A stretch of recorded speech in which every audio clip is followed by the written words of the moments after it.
क्यों आई महाभारत में पितामह भीष्म के भाई? कैसे लिया उन्होंने पांडवों से बदला? और क्या हुआ तब जब उन्होंने अपने भाई भीष्म को बाणों की शैया पर देखा? पूरा कुरुक्षेत्र कांप उठा जब बदले की आग में हुंकार भरी और क्रोध में पांडव पर टूट पड़े। स्वयं श्री कृष्ण भी चौंक उठे जब उन्होंने भीष्म के भाई को युद्ध भूमि पर आते देखा, क्योंकि ये किसी भी प्रकार से अपने भाई भीष्म से कम नहीं थे। एक तरफ जहां पितामह भीष्म महाभारत के युद्ध के 10वें दिन बाणों की शैया पर लेट गए थे, वही उनके भाई ने पूरे 14 दिनों तक लगातार युद्ध किया। बड़े से बड़ा पांडव योद्धा भी उन्हें काबू करने पर असफल रहा। वृद्धा अवस्था में भी उन पे युवाओं जैसी शक्ति थी। उनका निशाना अचूक था तथा उनसे युद्ध करना बड़े से बड़े योद्धा का भी बस की बात नहीं थी। तो आखिर कौन थे ये पितामह भीष्म के वीरव्रत भाई, जिसके बारे में बहुत कम जानने को और सुनने को मिलता है? और क्या हुआ तब जब उन्होंने क्रोध में पांडवों को ललकारा? जानने के लिए वीडियो पूरे अंत तक जरूर देखिएगा। और वीडियो शुरू करने से पहले कमेंट सेक्शन पर जय श्री कृष्णा लिखना मत भूलिएगा। भगवान श्री कृष्ण की कृपा आप सभी के घर परिवार के ऊपर सदैव बनी रहेगी। चैनल पे नए आए हैं तो चैनल को सब्सक्राइब जरूर कीजिएगा और बेल आइकन को जरूर दबाइएगा। पितामह भीष्म के पिता और हस्तिनापुर के महाराज शांतनु के 3 भाई थे। उनके बड़े भाई का नाम देवापी और उनके छोटे भाई का नाम वालिक था। महाराज शांतनु के बड़े भाई देवापी ने संन्यास ले लिया, इसलिए उन्हें हस्तिनापुर के राजा बनाया गया और उनके छोटे भाई वालिक को भी किसी दूर देश का राजा बना दिया गया। ऐसा माना जाता है कि वालिक जिस देश के राजा थे वो आज के कश्मीर के निकट स्थित है। वालिक अपने भाई शांतनु की तरह वीर थे और उनके बेटे सोमदत्त उनके भतीजे भीष्म के समान वीर था। महाभारत युद्ध में सोमदत्त ने अपने भाई भीष्म का साथ दिया और कौरवों की तरफ से लड़ते हुए पांडव सेना पर खलबली मचा दी। दूसरी ओर पांडव सेना से सात्यकी सोमदत्त को पूरी टक्कर दे रहा था। सात्यकी ने कौरव सेना के बड़े बड़े महारथी और वीरों का परास्त करना शुरू कर दिया था। गुरु द्रोण, अश्वत्थामा और कर्ण जैसा महावीर योद्धा सात्यकी से हार गया। ऐसे स्थिति में सात्यकी का सामना सोमदत्त से हुआ।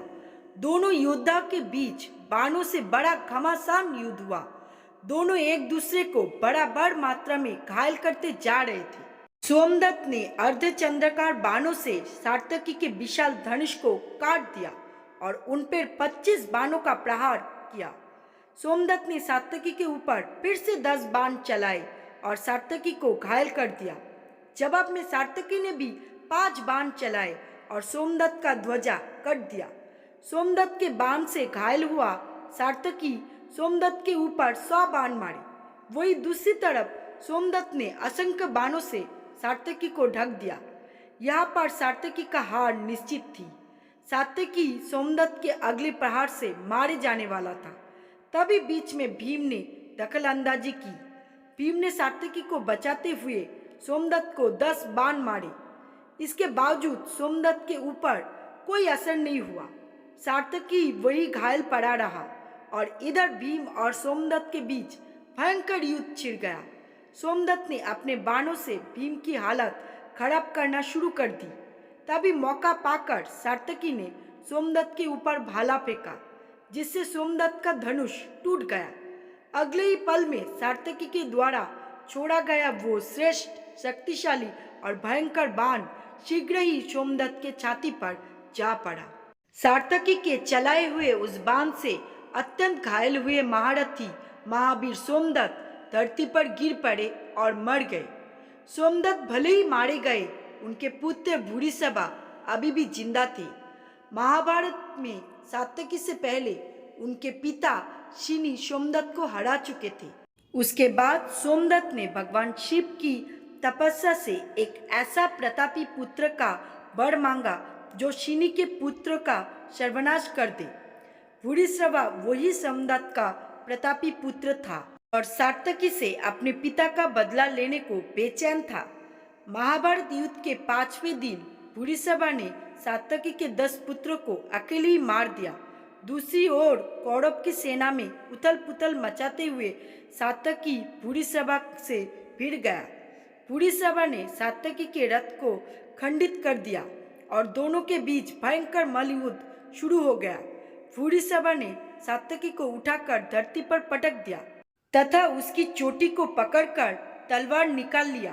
तभी अर्जुन द्वारा छोड़ा गया तीर से भूरिश्रवा का हाथ कटकर नीचे जमीन पर गिर गया। अर्जुन के इस प्रकार दखलंदाजी से क्रोधित भूरिश्रवा वही अनशन पर बैठ गए, क्योंकि अर्जुन के इस बर्ताव युद्ध के नियम के विरुद्ध था। तभी मौका पाकर सात्यकी ने भूरिश्रवा का सर धड़ से अलग कर दिया। अगर अर्जुन ने ये नहीं किया होता तो उस दिन सात्यकी जरूर मारा गया होता। महाभारत की युद्ध में सोमदत्त के बेटे और पोता ही नहीं हिस्सा लिया था, बल्कि उनके पिता वालिक भी युद्ध में उपस्थित हुए थे। वालिक कुरुक्षेत्र के युद्ध में अपने पुत्र और पौत्र सहित कौरव पक्ष से लड़ा था और उन्होंने अपनी असीम शक्ति का प्रदर्शन करते हुए सेना बिंदु जैसे श्रेष्ठ योद्धा का अंत किया।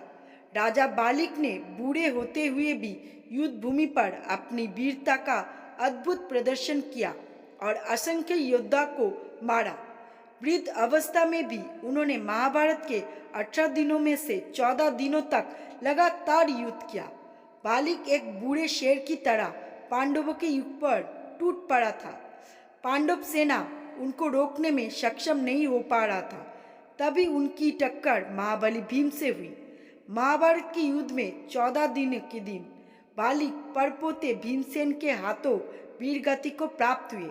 इस प्रकार महाभारत के युद्ध में एक और शक्तिशाली योद्धा का अंत हो गया। महाभारत के युद्ध में पितामह भीष्म के भाई सोमदत्त और उनके वंशजों का बड़ा महत्वपूर्ण योगदान रहा। दोस्तों, इस वीडियो पर आप लोगों का क्या राय है कमेंट करके ज़रूर बताइएगा, और चैनल पे नए आए हैं तो चैनल को सब्सक्राइब जरूर कीजिएगा, और वीडियो अच्छी लगी तो वीडियो को लाइक ज़रूर कीजिएगा और शेयर करना मत भूलिएगा। तो आप लोगों के लिए मैं ऐसे ही नए नए कहानी लेकर आता रहूँगा। कहानी पूरा सुनने के लिए आप सभी को दिल से धन्यवाद।